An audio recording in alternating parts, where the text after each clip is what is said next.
cadeau de la Société mathématique du Canada pour ceux qui sont ici. Et désolé, pour ceux en Zoom, je vous souhaite la bienvenue de la Société mathématique du Canada. Alors, j'ai 3 T-shirts en taille médiane. Si vous aimeriez quelque chose comme ça, au lieu de ce que je passe, vous venez et vous cherchez votre T-shirt les plus rapidement. Mais à part de ça, vous avez le choix. Ça, c'est une étiquette pour une valise. Je suis très envie de prendre un. Mais quand même, c'est d'abord les étudiants. Ah, OK. Il me semble que nous, on est des fois un peu.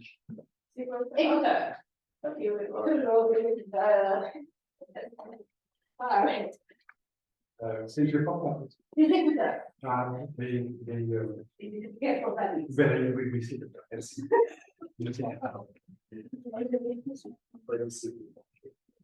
OK, parfait. Merci. Sur les 3 qui voyagent. Ouais. Oh, vous avez déjà? Oh, déjà. Très bon. Wow, elle est déjà.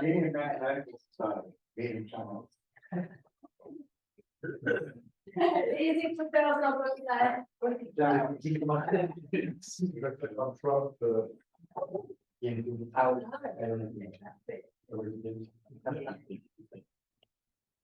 le monde a eu quelque chose, je ne sais pas si je suis parfaite. Je vous ai donné quelque chose. Je prendrai éventuellement un t-shirt si personne ne le prend parce que. Il y a déjà 2 gens qui ont pris le t-shirt à la fin. Mais c'est sûr. C'est pas des écouteurs, c'est la Société mathématique du Canada. OK.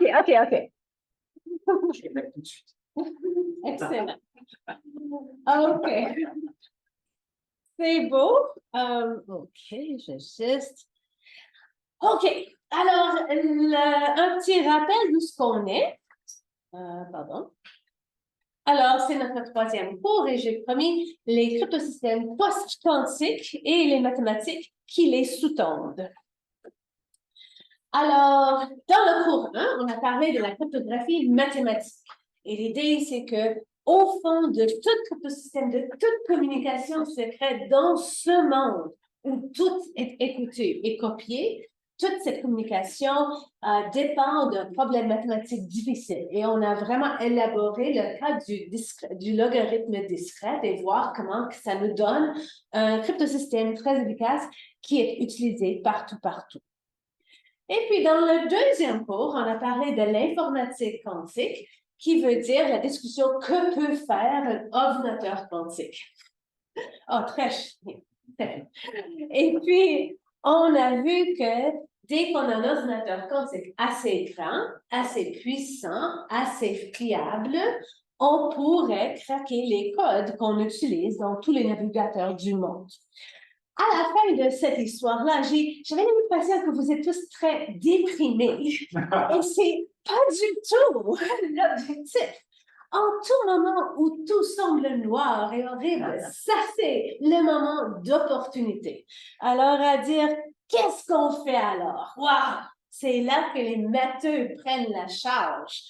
OK. Alors, il n'y a pas de pénurie de problèmes difficiles en mathématiques, vous le savez. Et donc, le fait qu'on avait utilisé RSA, qu'on n'a pas parlé, et le ECDHE qu'on a parlé, c'est juste parce qu'ils étaient inventés, ils sont efficaces, faciles à comprendre pour tout le monde, et donc, ils sont devenus très utiles. Et donc, tout le monde a dit, wow, si j'ai des choix, pourquoi faire quelque chose de compliqué? La chose facile à comprendre, je peux l'utiliser immédiatement. Mais maintenant, on va se dire, wow, peut-être les choses faciles, par chance, ils ont été coupés par les ordinateurs quantiques, choisissons quelque chose d'autre. En réalité, dire, prenons l'autre, c'est pas juste, prenons l'autre. Il faut avoir un algorithme qui est standardisé, que le monde a bien évalué parce que la tâche d'implémenter un cryptosystème dans un navigateur, c'est un processus d'années parce qu'il y a des logiciels à écrire, à tester, il y a des protocoles de communication à établir. Il y a beaucoup d'étapes avant que ça soit invisible aux gens. Et c'est ça qu'on veut, que la cryptographie est juste quelque chose d'invisible pour nous. Pour la standardisation, Alors, c'est le National Institute of Standards and Technology qui a pris l'avance ici, même qu'en 2000, ils ont pris la charge de dire on va maintenant standardiser un cryptosystème à clé symétrique, le AES, qui est utilisé partout. En 2017, ils ont dit OK, ça se fait, il faut standardiser les algorithmes cryptosystèmes post-quantiques. Il faut être prêt et c'est le moment. Et ils ont fait un gros splash, c'était un appel au public disant, s'il vous plaît, soumettre vos propositions. Et ils ont vraiment aidé avec les propositions aussi. Alors, c'était pas juste une boîte noire, c'était vraiment qu'ils suscitaient. Alors, on sait qu'il y a des cryptosystèmes qu'on a connus depuis des années maintenant. Élaborer exactement la taille des clés nécessaires pour avoir une certaine sécurité, etc. Et ils ont donc leur but, c'était non seulement de choisir une gamme d'algorithmes post-quantiques, mais aussi de prendre les connaissances et l'expertise du public. Alors, ça veut dire les cryptographes en académie, en industrie et au gouvernement pour regarder ces logiciels et en trouver les défauts et les faiblesses. Ils ont reçu en 2017 49 cryptosystèmes et en plus de ça, 20 signatures. C'est quelque chose qu'on n'a pas parlé, mais c'est un autre aspect de la cryptographie. Et après plusieurs rondes de discussion, il y avait des conférences, il y avait beaucoup de commentaires. C'était pas un concours, mais ça jouait un peu comme un concours. Ceux qui ont proposé un cryptosystème ont vraiment regardé les autres pour en trouver les faiblesses. Hein? Alors, mais à la fin de compte, ils ont sorti avec un cryptosystème et 3 signatures qui disent post-quantique. Il y a maintenant des standardisations qui sont en train d'arriver. Mais ils ont aussi retenu quelques cryptosystèmes disant qu'ils ne sont pas exactement prêts en ce moment. Il faut les élaborer un peu plus et peut-être on va les considérer dans le futur. Mais ils ont aussi dit qu'ils ne sont pas contents du choix de signatures ils veulent encore, ils ont relancé un concours juste pour les signatures. Parce que beaucoup est évolué pendant les 5 ans pour les signatures. Donc, il y a une compétition maintenant. INSP, c'est américain ou canadien? Ah, pardon, le NIST est américain. Et c'est et je ne sais pas qu'est-ce qui arrive dans les autres pays. Mais on sait que les logiciels, les navigateurs sont principalement basés aux États-Unis. Alors, c'est tout. Donc c'est un peu naturel que ce soit les Américains au fond, mais on doit comprendre aussi, c'est pas eux nécessairement qui vont décider le choix parce qu'en fin de compte, c'est vous. Quand vous choisissez votre navigateur, vous allez croire dans la cryptographie d'un ou d'un autre. Et ces choix-là qu'on fait dans les prochaines années vont déterminer c'est lequel qui est préféré. Une question, Monica. Est-ce qu'il y a des institutions, des compagnies, des gouvernements qui veulent pas participer parce qu'ils ont peur que ça va diminuer un peu leur sécurité de l'expliquer en détail au public? OK, alors la question, c'est un peu, est-ce qu'on a peur d'embarquer avec un nouveau, en effet, cryptosystème? Non, dévoiler leur propre système. Ça doit être un peu difficile pour un navigateur, disons, pour dire, on utilise le RSA, mais c'est foutu si on... c'est une histoire un peu délicate à raconter. Vous avez absolument raison. Mais je crois que c'est fini. Le cheval est sorti parce que ça commence à être vu et connu du monde entier qu'il y a quelque chose qui va arriver avec les ordinateurs quantiques. Et donc et c'était aussi, à ce moment 2017, c'était exactement à ce moment-là où les ordinateurs quantiques, c'était pour toute ma vie, c'était vu comme fantaisie. Hein? On pourrait absolument, pas de problème. Et puis dans les années 2010, c'est là où on commençait. C'était, on commence avec des grandes boîtes et on arrive à faire un ordinateur quantique. Donc, on est maintenant au point que les clients demandent une cryptographie qui est post-quantique. Ils ne savent pas qu'est-ce que ça veut dire. Et on va en parler aujourd'hui. Et ça va être un défi énorme Bon, partage. La majorité des gens ne comprennent pas pourquoi RSA fonctionne, mais ils disent, bon, ça fonctionne. Alors, on a juste à être certains entre nous et avoir nos évidences, et puis on espère que ça fait la tâche et les gens vont être partie de tout cela. Cet été, ils ont lancé cet appel pour les signatures. Donc, c'est juste alors, en juillet, c'est sorti une gamme de signatures. J'ai une étudiante qui est dessus, qui dit, OK, all right, on va tenter de briser une de ces-là. Ça fait du fun. Alors, le plan pour aujourd'hui, alors, qu'entendons-nous par post-quantique? C'est la première question. Et puis, j'aimerais partager une que quelques-uns d'entre vous m'ont demandé. Donc, j'ai ajouté des détails pour parler un peu des codes correcteurs. Et si possible, j'aimerais parler du cryptosystème qui a été adopté. Alors, c'est quoi post-quantique? Post-apocalyptique.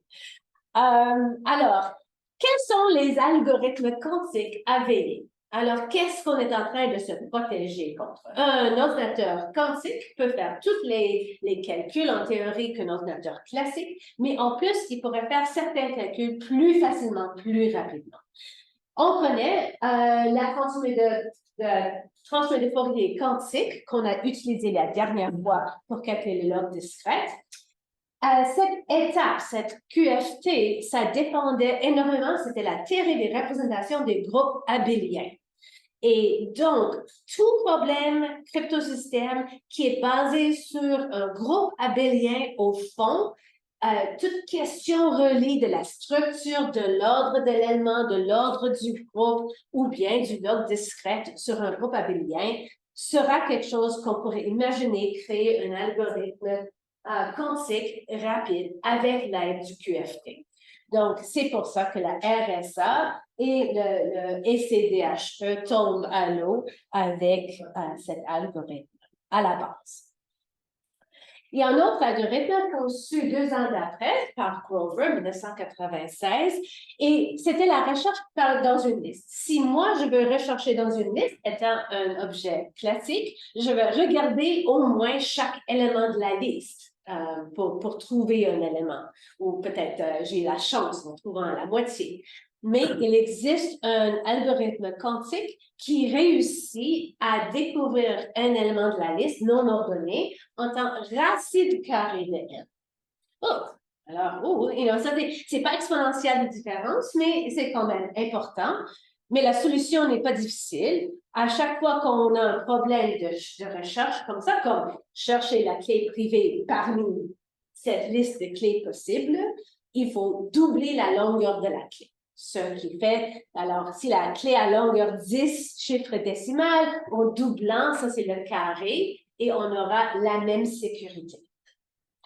Donc ça, c'est pas si pire, on peut contrôler cela.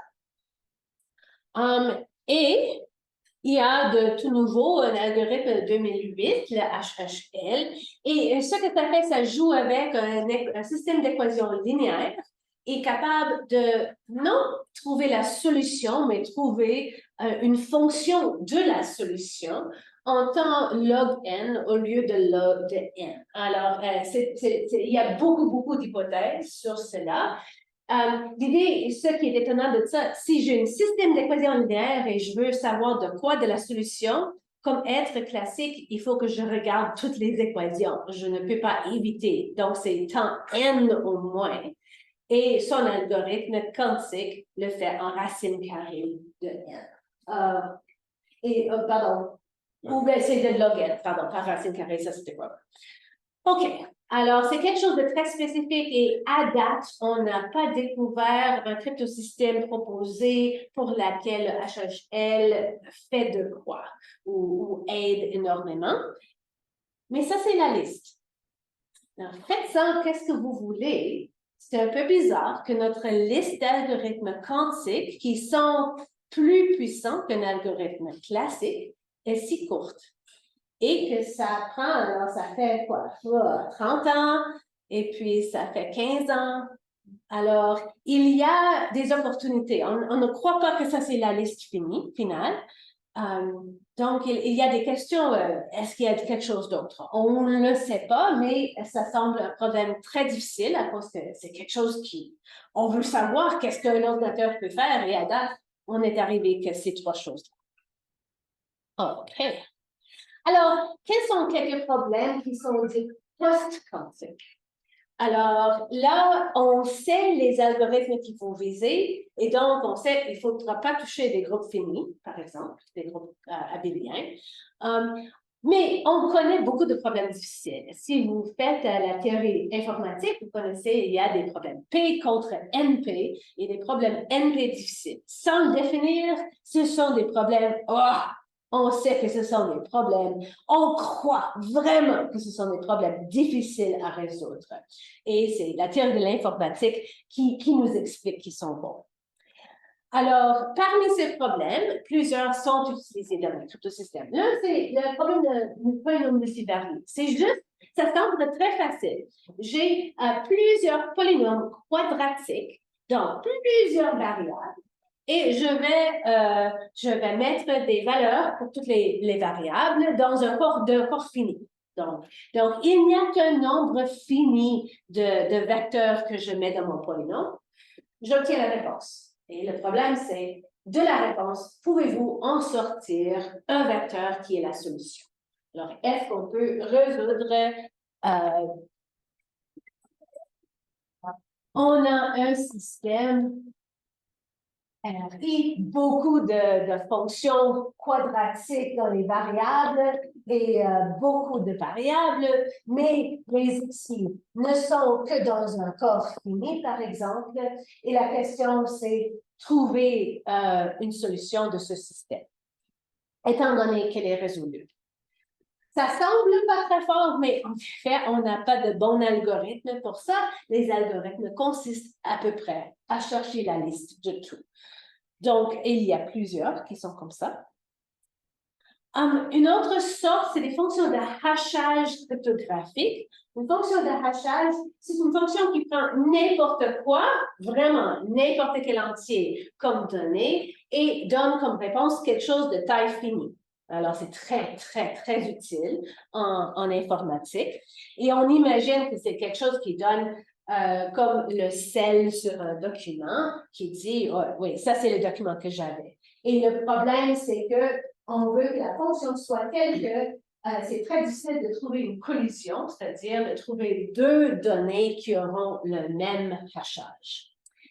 La majorité des algorithmes qui font des fonctions de hachage cryptographique sont en sorte comme le AES, n'importe quoi. On mêle, on utilise les matrices, les multiplications, les corps d'extension, et c'est juste, c'est pas élégant.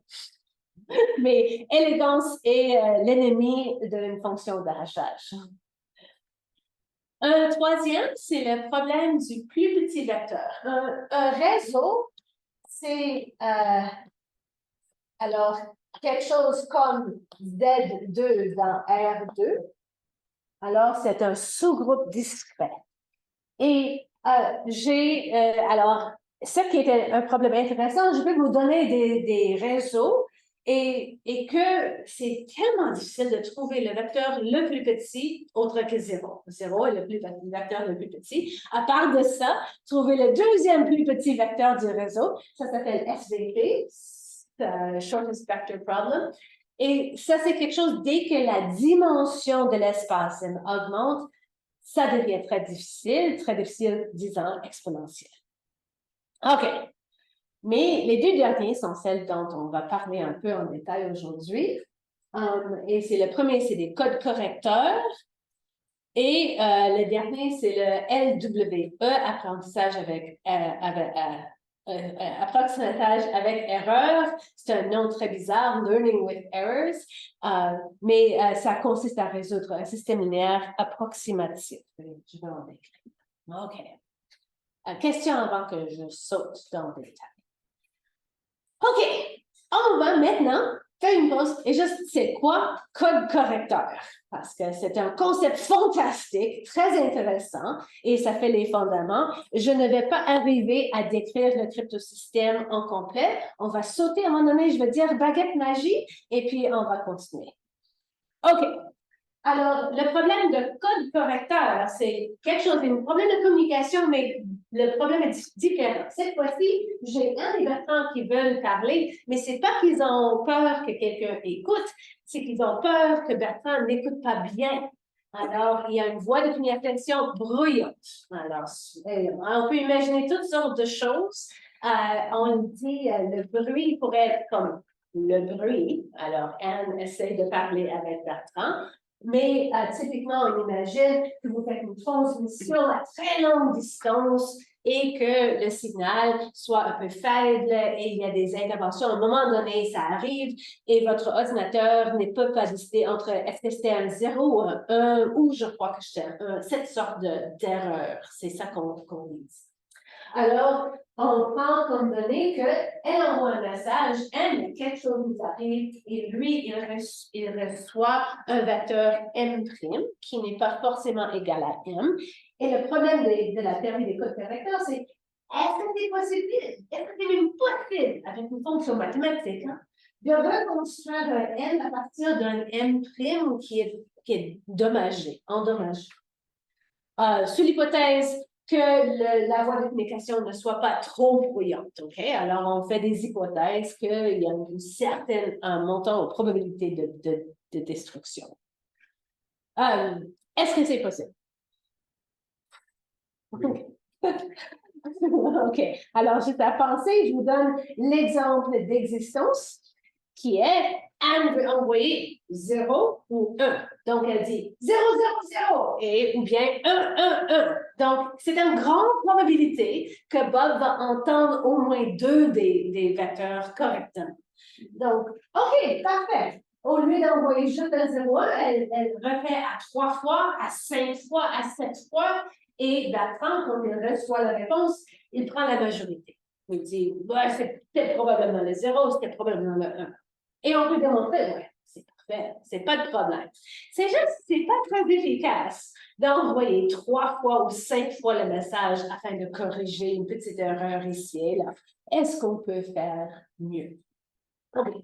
Alors, cet exemple nous dit, oui, c'est possible, et ça nous dit aussi à quoi qu'on cherche. Maintenant, on prend cet exemple et on commence à dire, OK, mathématiquement, qu'est-ce que je suis en train de dire? Et ça nous amène à la théorie. Oups, pardon. On aimerait dire qu'est-ce que c'est à dire que 001, par exemple. Si Bertrand reçoit le 001, il va dire, oh oui, c'est 000. C'est pas 111 qu'elle avait envoyé. Donc, je veux dire plus proche. On a parlé beaucoup de la géométrie ici, mais non, je suis dans un espace, il n'y a pas d'espace ici. J'ai des points, j'ai des vecteurs en Z2 à la N. Des vecteurs dans toute composante est juste 0 et 1. Je suis dans un ensemble de points disconnexes, comme cela. Qu'est-ce que je veux dire? Que j'ai comme une distance. C'est la distance de Hamming. Alors, on a l'impression du poids de Hamming. Alors, on ne va pas comparer la taille, parce que tous mes vecteurs n'ont que des 0 et des 1. OK? Alors, ce que je fais comme poids ou longueur d'un vecteur, je vais dire, c'est le nombre de composants non 2. C'est très raisonnable comme définition de la longueur d'un vecteur en Z2 à la. Et donc, la distance de Hamming entre deux vecteurs, c'est vous prenez la différence et vous comptez en combien de points ils diffèrent. Et donc, ça, c'est exactement ce que Bob a fait. 001 comparé à 000 dans un coefficient ou bien avec 1 dans deux coefficients. En effet, c'est une norme. Avec toute définition qu'on pourrait prendre d'une norme, alors, vos définitions favorites d'une norme en analyse réelle, quelque chose qui soit plus grand ou égal à 0, 0 si est seulement plus égal à 0, et je vous invite à comparer et dire oui, pas de problème. Celui-là, c'est un peu bête. Il n'y a pas beaucoup de choses en Z2. Alors, c'est soit le 0 ou soit le 1. Donc, ça, c'est gratuit, là.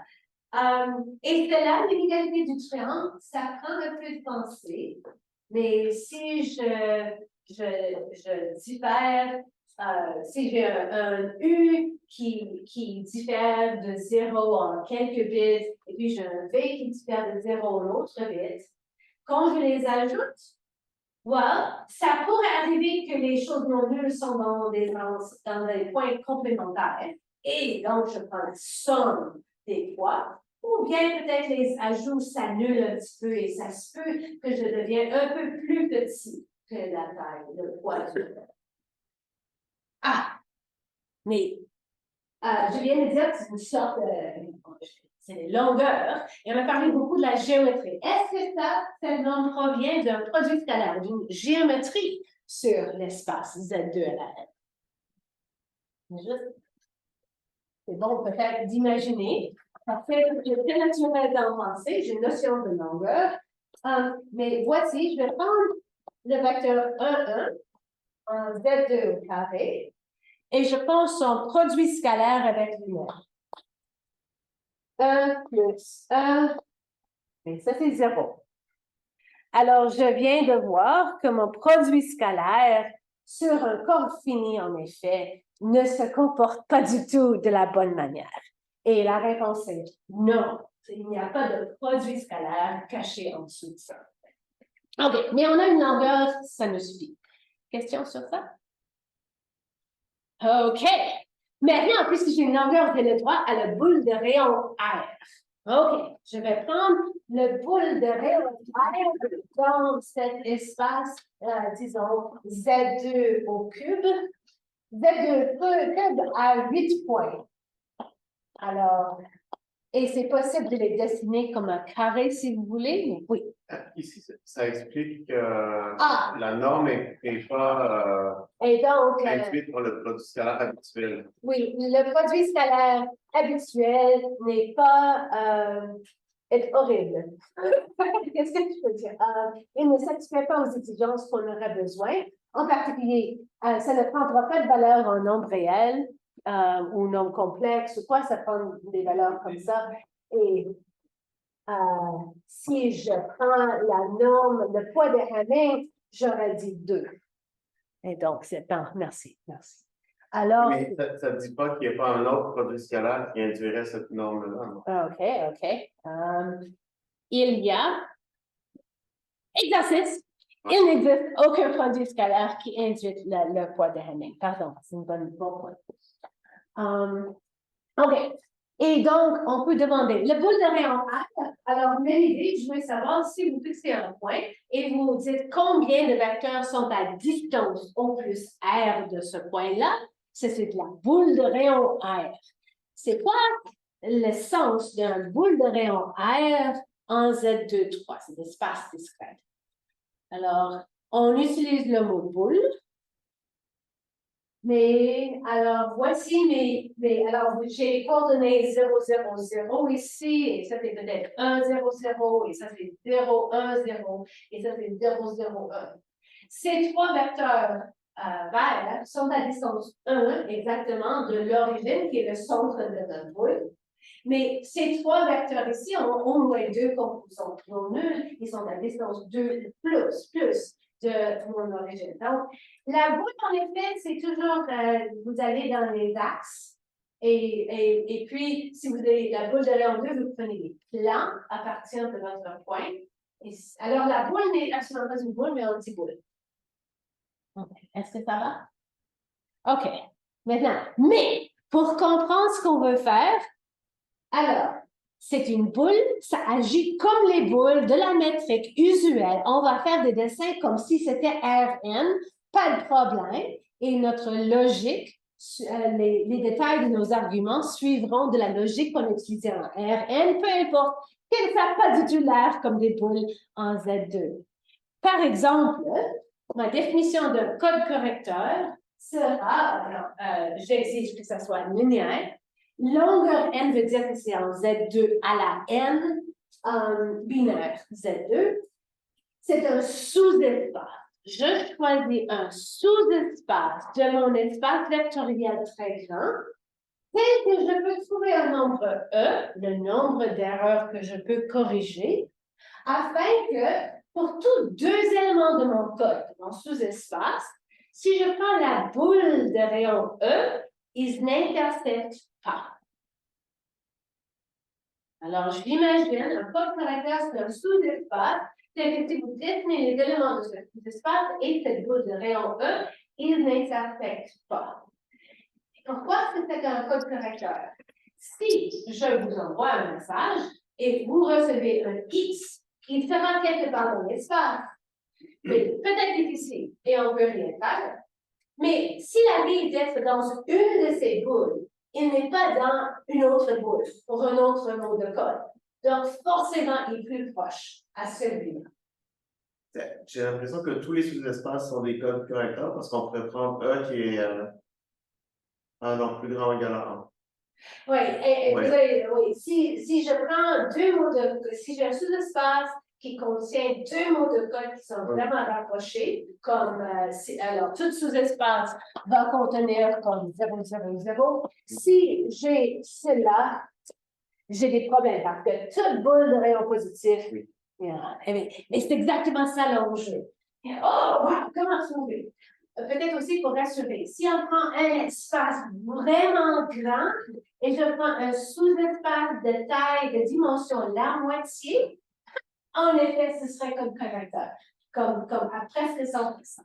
Parce qu'avoir une très petite dimension dans une grande dimension nous assure qu'ils seront bien espacés, sauf par chance. Est-ce que ça va? Donc, je dis, être en code correcteur, c'est juste la capacité de faire des boules autour des points. Et donc, un vecteur x que je reçois aura un point si le x est la conséquence du nombre petit d'erreurs, notre hypothèse, alors ce x va se retrouver dans une unique de ces balles-là, qui veut dire, alors, c'était le C1 qu'elle a envoyé. Ça, c'est beaucoup plus probable. Si mon X se retrouve ici, je décide que c'est le C1 qui a été envoyé. Parce que ça me prendra, si c'était le C3, j'aurais fait beaucoup d'erreurs pour y arriver.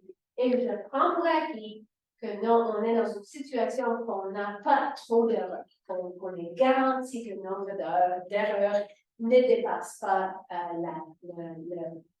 la distance de la donnée. OK.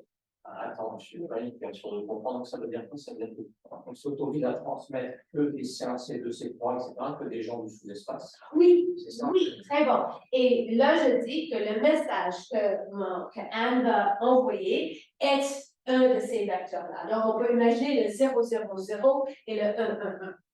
Et donc, dans ce cas, oubliez cela, ce que Bertrand obtient, c'est soit un 1, 0, 0, soit un 1, 1, 0, ou bien pile. Il peut avoir la bonne. Le lemme que je viens de dire, c'est que si l'on transmet un C et au plus E, erreur s'arrive, OK?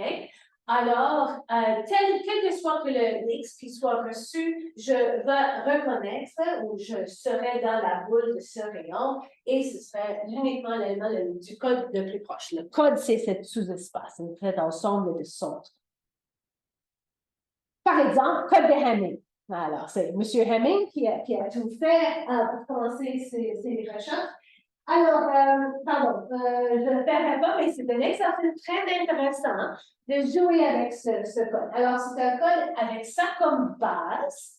J'ai 4 éléments de la base. J'ai Z2 à la M. Donc, si la dimension de C est égale à 4, combien d'éléments est-ce que j'ai dans mon espace vectoriel C?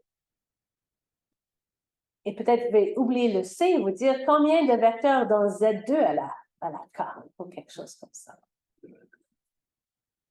Alors ici, j'aurai 2 à la 4. Parce que, en fin de compte, j'ai une base de 4 vecteurs. Tout ce que je peux faire, c'est les 2 à la 4 combinaisons linéaires des éléments de cette base. Donc, c'est pas très grand. Mais c'est beaucoup trop grand pour faire l'exercice. Il y a 16 vecteurs là. Et si vous dessinez ces 16 vecteurs, vous allez apercevoir que vraiment la distance entre n'importe quel 2 de ces vecteurs, c'est de 3.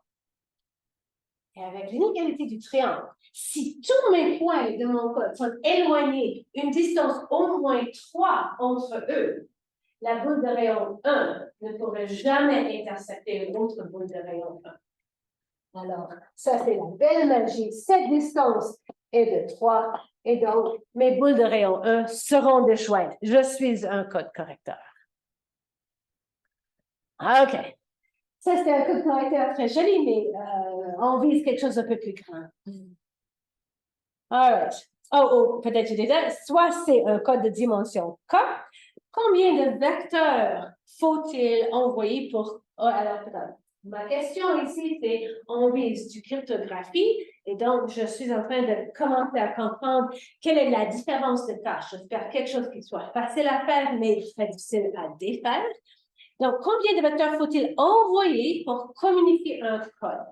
Si je veux vous communiquer un code, en général, combien de vecteurs est-ce que un code de dimension K, combien de vecteurs est-ce que je vous envoie? Pardon. Et en effet, je vais envoyer le K pas comme K vecteur, mais par colonne d'une matrice, parce que ça c'est génial. Et donc, je vais envoyer une matrice génératrice dont les colonnes sont une base de mon code. Et donc par exemple, pour mon code initial, c'était vraiment bête. Ça, c'était une base de mon code. Ou bien pour Hamming, pardon, j'ai quelque chose comme ça. Et ça, c'est la matrice génératrice. C'est N par K. OK. Mais maintenant, étant donné un X que j'ai reçu, au pire cas où, imaginons, qu'est-ce qu'il faudra faire sans trop d'astuces, là? Combien de cas faut-il faire pour trouver le C qui est le plus proche? L'algorithme bête pour trouver le C. Parce que, qu'est-ce que je peux faire? J'ai un X, il y a beaucoup de 0 et des 1, j'ai mon code, et je veux trouver celui qui est le plus proche. Et donc, ce que je pourrais faire, je vais parcourir la liste des éléments C, jusqu'à temps que je trouve un élément de mon code qui est la distance moins que E de ce X que vous avez trouvé. Donc, ça revient à un problème de recherche dans une très grande liste. Et la taille de la liste, ça, c'est le 2 à la fois, la taille de la liste. Donc, c'est comme ça qu'on va obtenir une différence. J'ai qu'un vecteur à envoyer, mais c'est peut-être un travail de 2 à la fois pour déchiffrer. Ah! Mais c'est un travail de 2 à la fois pour moi pour déchiffrer. Donc, ce n'est pas un bon cryptosystème. J'ai besoin d'une accélération. Ah, OK. Et ça, c'est les codes cycliques à la ressource. Maintenant, on augmente un petit peu. Voilà. Tout ce qu'on a fait là, c'est l'algèbre linéaire. C'est comme première année avec un peu de temps fini. Maintenant, on a besoin de la théorie des anneaux et peut-être troisième. Et là, c'est une perspective qui est vraiment géniale. Pensez-y, Akira m'a posé la question, pourquoi est-ce qu'on utilise Z-mod 2 à la N ou quoi pour nos codes correcteurs? Ouais. En effet, c'est parce que les informaticiens disaient, well, j'ai des bytes et ça, c'est commode pour moi. Alors, quelle sorte de structure algébrique est-ce que vous trouvez sur mes bytes? Et première réponse, Z mod 2 à la N, parfait. Peut-être on peut avancer avec cela. Je peux dire, oh, un corps fini avec 2 à la N éléments, ça se comporte aussi comme des bytes. Mais voici une autre structure algébrique que je peux mettre sur des bytes. Avant qu'on avance, je ne comprends pas vraiment le lien avec la cryptographie. Je comprends qu'on peut utiliser ça si on se parle que c'est bruyant et on peut corriger ça, mais comment est-ce qu'on cache les signaux ou quoi que ce soit? Absolument. Comment on comprend? Ce que je veux vous convaincre en ce moment, c'est qu'il y a un problème difficile. Okay. Et puis, il faut trouver une manière de cacher et que Bertrand peut décoder, mais... Non. Et tout ça, absolument. OK. Alors, pour tout le système, on commence avec un problème difficile, on est convaincu. Et maintenant, vers la cryptographie, la première chose que je vais faire, je vais trouver une façon que Bertrand peut décoder facilement. Et là, on va transformer. Et pour le faire, la perspective, le changement de perspective, c'est-à-dire, si un vecteur si être les coefficients d'un polynôme, si je veux, hein, J'ai le droit d'imaginer que ça fait 1 plus x carré. C'est juste un changement de perspective, mais ça nous introduit à Z2x, l'anneau des polynômes, nous permet d'utiliser les propriétés des anneaux. OK, les codes cycliques exploitent cette idée et leur idée, c'est de choisir leur code, pas juste aléatoirement, mais ils vont choisir des polynômes avec certaines racines. OK. Z2 n'a pas beaucoup de racines possibles. Alors, si je parle d'un polynôme à une variable et je dis les racines en Z2, j'ai 0 et j'ai 1. Et donc, c'est vraiment bon. Ce que j'ai glissé ici, c'est que je vais chercher des racines dans un corps extension. Ça, c'est la même idée que vous avez des polynômes réels et parfois, ils ont des racines complexes. Alors, pour les corps finis, on a bien plus cette fonction. C'est vraiment magnifique, très intéressant, un cours que vous devriez prendre. Et je peux en choisir de ces extensions de corps comme je veux et décider que je ne choisis les polynômes à base qui ont ces valeurs comme leurs racines. Alors, un peu pour imaginer les complexes et les réels. Cela va définir un sous-espace. Et les astuces des codes cycliques me permettent même de comprendre à quelle distance que ces polynômes vont se retrouver. Alors, on a beaucoup de belles choses qu'on peut faire. Qu'est-ce que vous en pensez? Dès que, comment est-ce que je construis mon code? Maintenant, je dis, well, je vais prendre les polynômes qui ont certaines racines. Avec ça, je vais prendre cela. Ce que j'ai caché ici, en effet, je vais contraindre la taille des polynômes en faisant l'anneau quotient x à la n moins 1. Ça, c'est que veut dire, pardon, c'est un peu comme mode, comme notre arithmétique modulaire. Ce que ça veut dire, c'est qu'à chaque fois que, si vous multipliez quelque chose, vous avez x à la n plus 1, vous remplacez le x à la n avec un 1. Donc, x à la n vaut 1, x à la n plus 1 vaut x, etc. Alors, on a des relations. C'est une façon qui me permet de m'assurer que je ne parle que des polynômes d'une certaine taille. Il y a beaucoup caché là, mais c'est fun. OK. À part de ça, croyez-moi alors que c'est possible de choisir notre code de cette façon. Eh bien, maintenant, à penser, qu'est-ce que ça veut dire que j'ai une erreur? Une erreur veut dire que j'ai peut-être, si je pense dans cette façon, j'ai envoyé 1 plus x carré, ça a subi une erreur. Et donc, qu'est-ce que ça veut dire? Donc, peut-être que cet 1 est devenu un 0, et j'ai le 1 plus x carré. Une façon de penser à qu'est-ce qui est arrivé, c'est que j'ai ajouté, puisque addition et soustraction, c'est la même chose, mode 2. Alors, ça fait comme une erreur est un vecteur que j'ai ajouté. Mes erreurs, maintenant, ma modélisation, c'est la création d'erreurs, c'est que j'ai ajouté un polynôme avec pas beaucoup de termes et des termes très petits. Une petite erreur sera un polynôme où il y a peu de termes non nuls. Et quand je l'ajoute, ça, c'est l'effet de l'erreur qui se produit. Hey, mais voyons, si j'ajoute une erreur quelconque, je n'aurai pas les mêmes racines. Bon, ça, c'est beau. Alors, je vais détecter mon erreur au fait que je n'ai pas les mêmes racines que je devrais avoir. Parce que mon code s'annule absolument sur ces éléments-là. Je reçois quelque chose, j'évalue F. Voilà, je n'ai pas eu 0, donc il y avait une erreur. Je peux détecter erreur rapidement.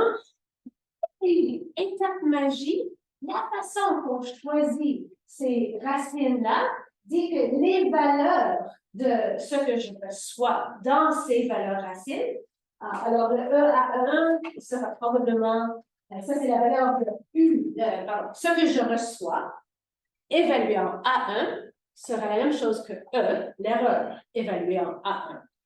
Donc, finalement, j'aurai des valeurs de cette polynôme mystérieuse d'erreur. Mais si je connais assez de valeurs du polynôme sur certaines racines, je peux reconstruire le polynôme. si je connais les valeurs, assez de valeurs d'un polynôme, dans ce cas, je sais aussi combien de termes non nuls que mon polynôme aura. Je suis capable de reconstruire mon polynôme. Donc, je reconstruis mon erreur et donc je reconstruis mon élément de C. Donc, je corrige. Et le travail qu'on décrit ici, c'est le travail des polynômes. J'évalue un polynôme, je fais un peu d'interpolation et comme ça, j'arrive à déchiffrer, à décoder, pardon. All right. J'aimerais vous convaincre que, donc, on a une manière efficace. OK. Mais maintenant, si je vais faire un cryptosystème, il faut que je déguise cette information spéciale. Mais c'est pas si pire parce que, quelle est mon information spéciale? Ce sont toutes ces racines. Qu'est-ce que j'envoie pour utiliser un code? J'envoie une base. Alors, j'ai juste besoin de cacher quand j'envoie la base, je veux être certain que je ne donne pas assez d'informations pour trouver toutes ces racines. Donc, si je commence avec un code, je dis que mon code, finalement, si je vous donne une matrice génératrice, c'est juste les produits de. Si je prends ma matrice génératrice, je multiplie par un vecteur, ça veut dire une combinaison linéaire des colonnes. Donc, l'ensemble C est exactement juste les produits qu'on peut avoir. Donc, quand Anne veut enchuter un message, elle prend un message M et elle multiplie par Z et ça fait le mot de code correspondant. All right. Well, une chose d'algèbre linéaire, si je prends une matrice inversible et je le multiplie à droite, l'image ne change pas. Je suis juste en train de mêler mon message pour arriver à le G. Mais ce qui est plus important ici, si je prends une matrice de permutation, une matrice de permutation, une matrice qui fait la permutation de certains éléments, ici, je vais modifier, permuter les lignes de cette matrice. Et donc, j'intervertis où les coefficients se trouvent pour tous les vecteurs du code en même temps. Si je fais ça, mes racines changent complètement. Imaginez un polynôme et je prends le coefficient ici, je le mets ici, le coefficient ici, je le mets là, etc. Je n'ai plus les mêmes racines. Et donc, avec la permutation, je cache mes racines. Et avec cette méthode S, je cache toute information que peut-être, parce que la façon que j'ai produit, j'ai choisi des polynômes un peu spéciaux. Et donc, on veut cacher quelle sorte de polynôme que j'avais choisi. OK. L'objectif de dire d'ici, c'est que, OK, d'accord, j'ai des façons de cacher mon code. Et ici, l'état spécial. Il y a certains codes un peu plus compliqués de ce que je viens de décrire, mais qui proviennent de la théorie des codes cycliques, appelés les codes de Goppa. Et quand on les déguise de cette façon, statistiquement, on dit, voyons, ils ont absolument les mêmes statistiques que des codes aléatoires. Et la raison pourquoi on est vraiment, vraiment content d'avoir des codes aléatoires, c'est le problème très difficile de décoder un code aléatoire. Si on choisit un code aléatoirement, la possibilité ou les seules façons connues pour décoder, c'est cette recherche, en effet, ou des variations sur ce thème d'une recherche. Et donc, on sait que ça, c'est difficile. Donc, on croit bien qu'en déguisant notre code, personne ne pourrait détecter que c'est la permutation ou le déguisement d'un code Goppa donné. Et que leur seule façon d'attaquer le problème, c'est de faire beaucoup, beaucoup de travail. Maintenant, le cryptosystème. OK. Ça, c'était inventé en 1978. Alors, ça existe depuis toujours. On l'a étudié depuis toujours. C'est très fort comme cryptosystème. C'est juste, vous allez voir, c'est lourd comparé à DPM. OK. Alors, on choisit un peu correcteur de Goppa. Typiquement, je dirais, quand je vous l'indique, on va prendre n égale 4000. Okay. Alors, notre espace vectoriel, c'est de taille 4000. La dimension de notre code sera 2000 et il corrige peut-être une centaine d'erreurs. OK. C'est très possible à créer. Et le montant d'information, j'ai envoyé 2000 vecteurs. C'est pas si pire. Maintenant, j'ai un algorithme efficace. D, c'est mon algorithme efficace pour le décodage. Ça dépend de plusieurs propriétés que j'ai utilisées pour construire mon code de Gothard. Alors, maintenant, on va déguiser la matrice génératrice que peut-être j'ai produit en même temps. Ma matrice génératrice G, c'est laquelle que j'ai produit, je la déguise avec P et avec F pour produire cet déguisement de G qu'on va appeler G'. Donc, j'annonce le G' et je garde en moi la permutation, cette autre S et mon algorithme de décodage. Maintenant, si Anne veut enchiffrer un message avec cette clé publique, elle veut envoyer quelque chose à Bertrand, Bertrand a publié sa clé publique, elle prend la clé publique G', elle prend son message et elle fait ce produit, G', N. C'est un mot du code. Puis, elle le déguise en ajoutant une erreur. Une erreur, bien entendu, qui n'est pas trop grande. Typiquement, elle va choisir exactement E, elle va faire exactement 100 erreurs. Si vous doutez, il n'y a pas beaucoup de façons de faire 100 erreurs dans un vecteur à taille 4000, je vous invite à essayer de compter. C'est incroyable le nombre de vecteurs de poissons qu'il existe dans un espace vectoriel de 4000. C'est très difficile à exercice. Bon, alors, elle a beaucoup de choix. Elle envoie cela. Maintenant, qu'est-ce que Bertrand va faire en recevant un tel cryptogramme? Il va juste enlever tous les déguisements. Alors, la première fois, il fait la combinaison inverse. OK. Maintenant, c'est bon, c'est correct. Puis, maintenant, il a fait le déguisement inverse. Il a maintenant un mot de son code original à laquelle il a le droit d'effectuer son algorithme efficace, le D. Donc, maintenant que j'ai enlevé la permutation sur les quotients, c'est vraiment honnêtement quelque chose qui peut appuyer son algorithme de décodage. Il obtient un C dans son code. Et puis maintenant, il a un réseau. Il fait le C dans son code et il sait que ce C était intervenu quand G à S, L. Et c'est un système linéaire qui a une solution, pas de problème, une solution unique. Et comme ça, il résout les L. Ce travail ici, très efficace, très facile. Le travail de Ed est complètement énorme. La difficulté de tout ce cryptosystème, alors, on utilise les codes de Gothard qui viennent de la géométrie algébrique, encore un sujet qu'il faudra étudier. Il y a beaucoup de variations sur cet algorithme, mais ça, c'est à peu près l'idée. Les clés sont très grandes, très grandes. Et donc, ce n'est pas vraiment efficace, pas si efficace que les autres choix comme S et DHE. Et donc, c'est un très bon système post-quantique, mais en ce moment, ce n'est pas encore assez efficace pour l'implémenter. Et NIST ne l'avait pas choisi. C'était le choc de ma vie que NIST n'avait pas choisi Michaelis, parce que on sait que Michaelis est bon. Donc, c'est pas implémenté du tout dans le pardon. C'est implémenté et beaucoup des cryptosystèmes sont implémentés, sont même standardisés par certaines organisations. On peut les acheter et on peut les implémenter, mais il n'a pas eu le saut de NIST. Et je crois que puisqu'on a peur de ces cryptosystèmes, on va s'attendre à le saut de NIST pour vraiment adopter. Mais, en le temps qui reste, qui est parfait, je vais décrire un algorithme qui a été choisi et essayer de vous convaincre un petit peu que c'est une bonne raison. OK. Ça s'appelle apprentissage avec erreur. Et, OK, pardon, on commence de nouveau. Pas de code de erreur.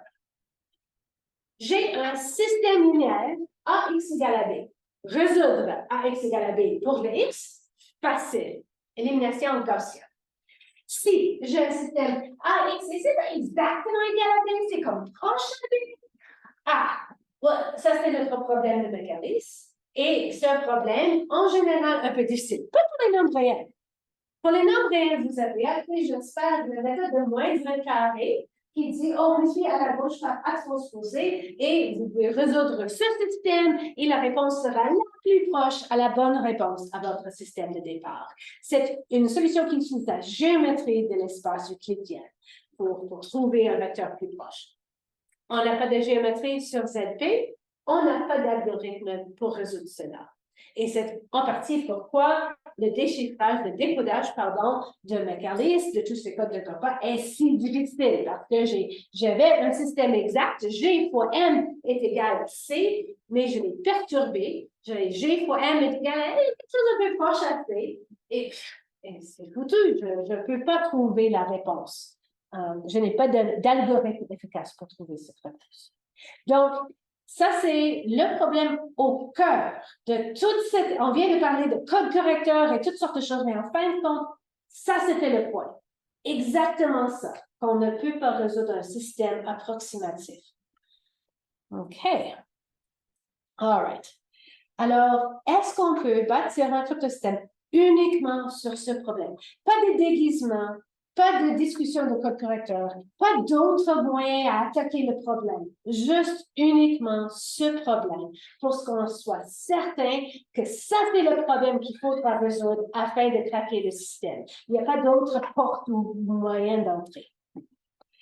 Et donc, le problème d'apprentissage avec erreur se pose exactement de cette façon qu'on vient de dire, un système linéaire approximatif. C'est un peu lourd comme notation, donc je vais l'écrire en plus gros détail. Et voici, le I veut dire qu'on a beaucoup. 1, 2, 3, juste beaucoup d'équations. Si je casse le E1 ou le EI, ça c'est juste un système linéaire. Voici la matrice A qui est juste une ligne. Alors c'est comme une ligne de la matrice. Moi, mon secret S fait la réponse, mais je cache la réponse en ajoutant une erreur. Donc, imaginez que ça, c'est le système AX approximativement B, ligne par ligne. C'est ça que j'ai fait. A transposé A, 2 transposé B. Alors, c'est juste. Et puis, maintenant, je vous donne la matrice, les lignes de la matrice. Je vous donne ces réponses qui ne sont pas exactes. Et je vous demande, est-ce que vous pouvez trouver le S?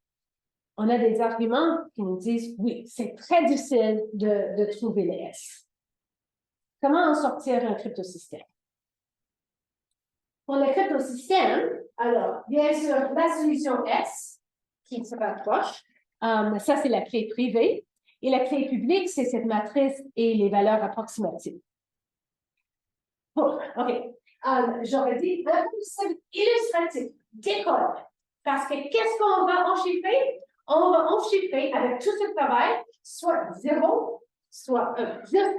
Juste 1, 0 ou 1, 1. Pas de vecteur, rien. C'est juste à vous convaincre qu'on peut cacher le 0 du 1. Et donc, ce n'est pas un système utile parce que ça prendra le temps de l'univers d'encoder un document. Mais qu'est-ce que je fais? Je vais choisir ma matrice au hasard, plusieurs lignes. Je vais les ajouter ensemble. De même avec le vecteur B. Bon.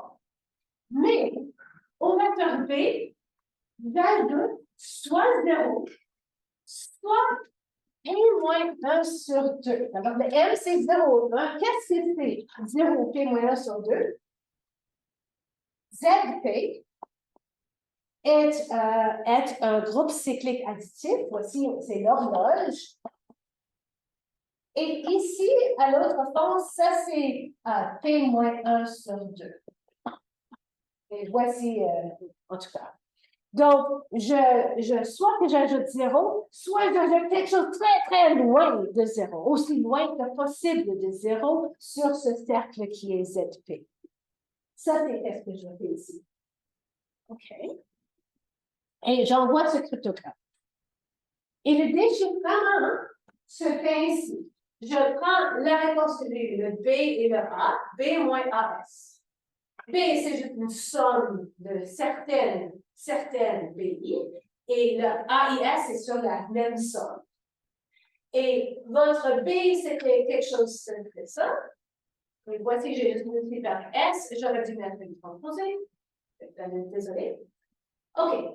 Alors, maintenant, je retrouve les termes.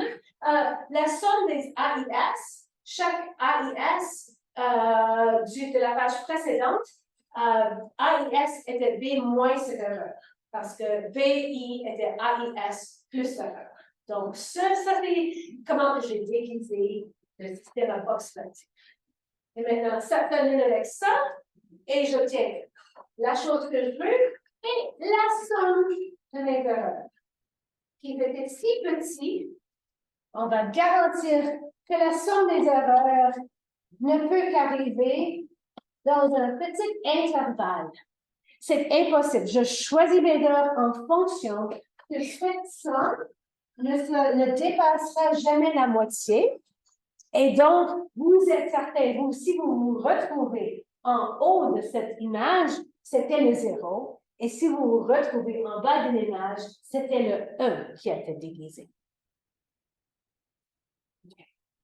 C'est très difficile avec les petits p pour croire que c'est possible qu'une telle somme ne dépasse pas et est très, très grand. Très, très grand. Il y a beaucoup que je peux ajouter et beaucoup de choix des eux qui vont le faire. Alors, à dire, maintenant on arrive à Crystal Kyber. Pardon? Qui c'est? Kyber? Crystal Kyber?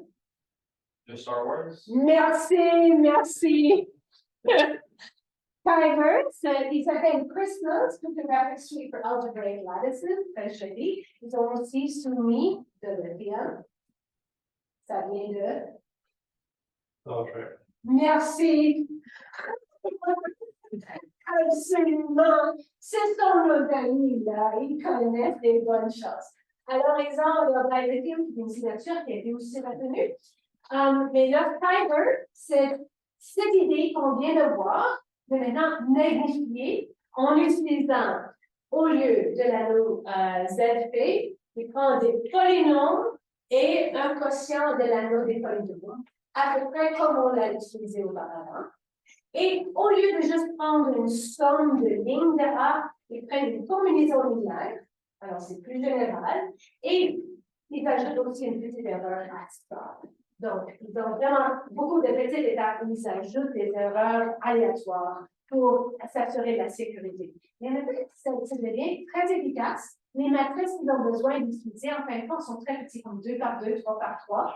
Ça suffit parce que leur P est aussi grand, leur N, la taille des choses sont aussi grandes, et ils utilisent des très belles astuces.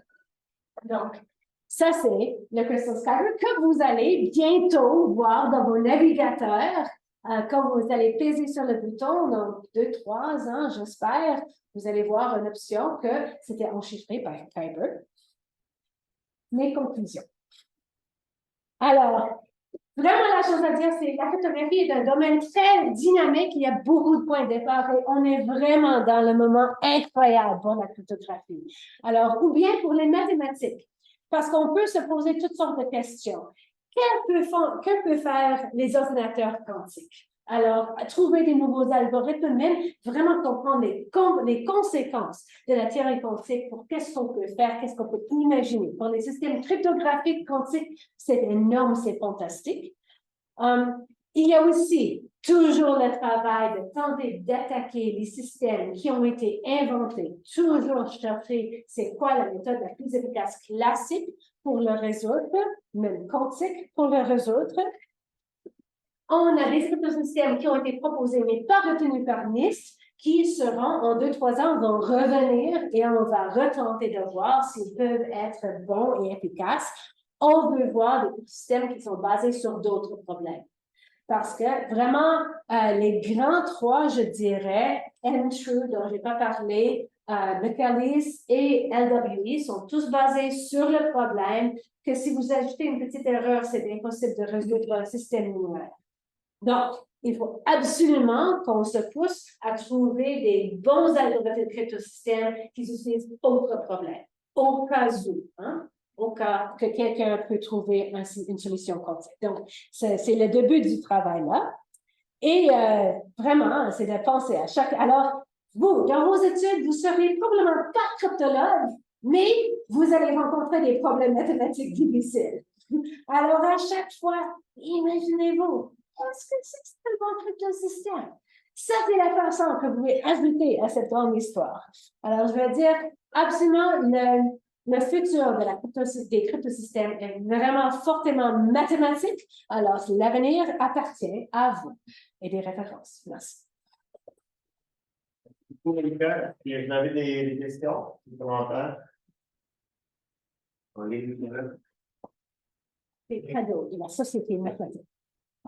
Oui, j'ai une question un peu technique. Tu peux revenir sur le. Oui. Donc, je n'ai pas compris, pour moi, le chiffrement, choisir un enfant du grand S. Est-ce que ça fait partie du code? C'est donné.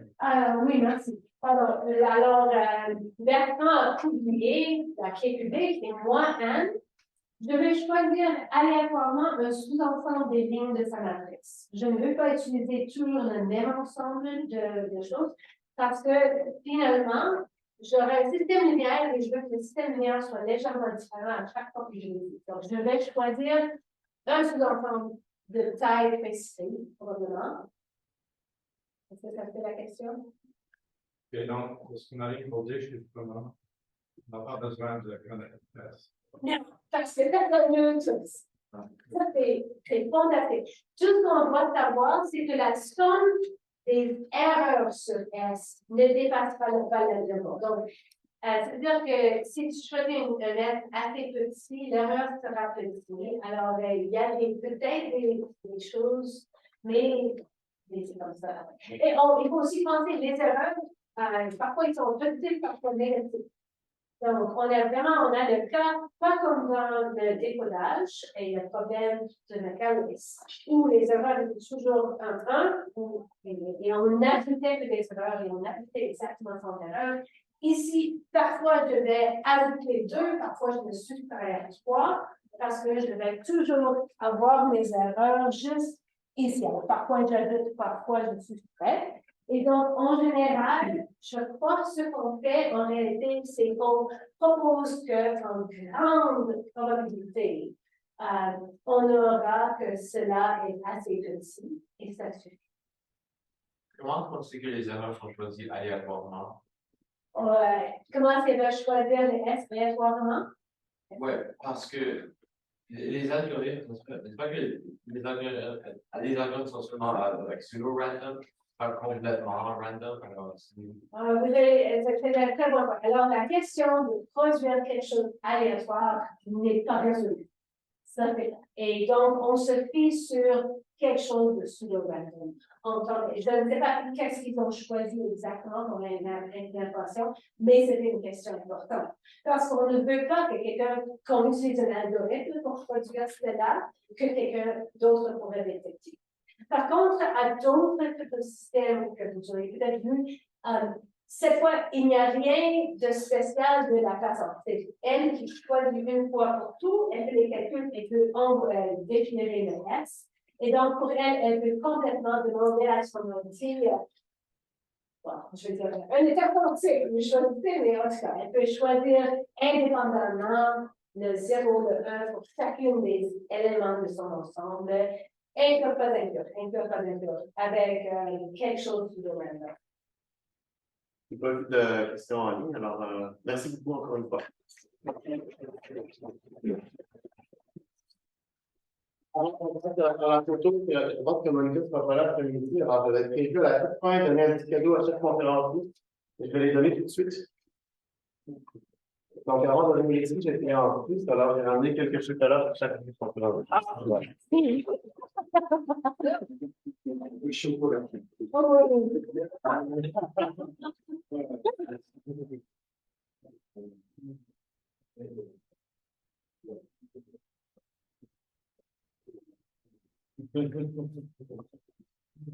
Merci beaucoup. Alors, on peut aller dans l'autre salle. Je vais voir si c'est une pour la photo. Je vais la prendre.